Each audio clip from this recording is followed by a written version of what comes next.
ရေးသတင်းထူးကိုတင်ပြပေးပါမယ်။ပြီးခဲ့တဲ့ဧပြီလ3ရက်နေ့ကပြည်ထောင်စုလွှတ်တော်မှာကျင်းပခဲ့တဲ့သမ္မတရွေးချယ်တင်မြှောက်ပွဲမှာဗိုလ်ချုပ်မှူးကြီးမင်းအောင်လှိုင်ဟာနိုင်ငံတော်သမ္မတအဖြစ်ရွေးကောက်တင်မြှောက်ခြင်းခံခဲ့ရပါတယ်။ဒါဟာလက်ရှိမြန်မာနိုင်ငံရေးခင်းချင်းမှာအင်တန်အရေးပါတဲ့အပြောင်းအလဲတစ်ခုဖြစ်လာခဲ့ပါတယ်။ပြည်ထောင်စုလွှတ်တော်နိုင်ကဦးအောင်လင်းတွေးရဲ့ကြီးညာချက်အရ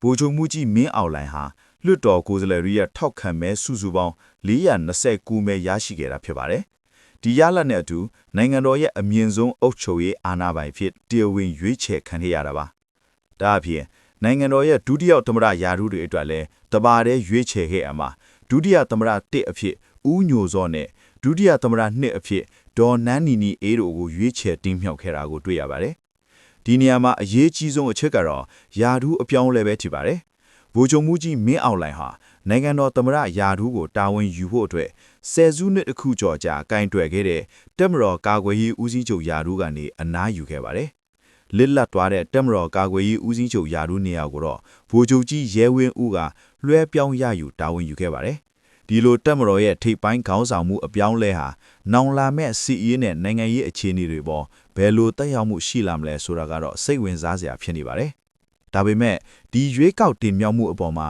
ကန့်ကွက်ရှုတ်ချမှုတွေလည်းပြင်းပြင်းထန်ထန်ပေါ်ထွက်နေပါတယ်။နိုင်ငံတကာအတိုင်းဟိုင်းနဲ့ဖီတွင်းဖီပဝေဖန်သူအများစုကတော့ဒါဟာစစ်အာဏာရှင်စနစ်ကိုအယက်သားအသွင်ဖုံးအုပ်ဖို့ကြိုးပမ်းတဲ့တရားမဝင်တဲ့ရွေးကောက်ပွဲတစ်ခုသာဖြစ်တယ်လို့သတ်မှတ်နေကြပါတယ်။ဒီအပြောင်းလဲဟာနိုင်ငံရေးအရာအဖြေရှာမှုထက်အာဏာတီးမြဲရေးအတွက်ပုံစံပြောင်းလဲမှုတစ်ခုသာဖြစ်တယ်လို့ဝေဖန်မှုတွေရှိနေသလိုလူအခွင့်အရေးအဖွဲ့အစည်းတွေနဲ့နိုင်ငံတကာအစိုးရတချို့ကလည်းဒီရလဒ်ကိုအတိအမှန်မပြုကြောင်းထုတ်ပြန်ပြောဆိုနေကြပါတယ်။အခုရွေးချယ်ခံထားရတဲ့သမ္မတ1နဲ့ဒုတိယသမ္မတများရဲ့ကျန်းသစ္စာဆိုပွဲကိုတော့လာမယ့်ဧပြီလဒုတိယပတ်အတွင်းကျင်းပဖို့မျှော်လင့်ရပါတယ်။ဒီအစိုးရအဖွဲ့အသစ်ဟာလက်ရှိမြန်မာနိုင်ငံရင်ဆိုင်နေရတဲ့ပြည်တွင်းစစ်မီးစီးပွားရေးကျဆင်းမှုနဲ့နိုင်ငံတကာဖိအားတွေကိုဘယ်လိုကင်တွယ်သွားမလဲဆိုတာကတော့ဆက်လက်စောင့်ကြည့်ရမှာဖြစ်ပါတယ်။ကျွန်တော်တို့အနေနဲ့လည်းဒီအပြောင်းလဲတွေရဲ့နောက်ဆက်တွဲသတင်းတွေကိုအချိန်နဲ့တပြေးစီဆက်လက်တင်ဆက်ပေးသွားပါမယ်။အခုလိုကြည့်ရှုနားဆင်ပေးတဲ့အတွက်ကျေးဇူးတင်ပါတယ်။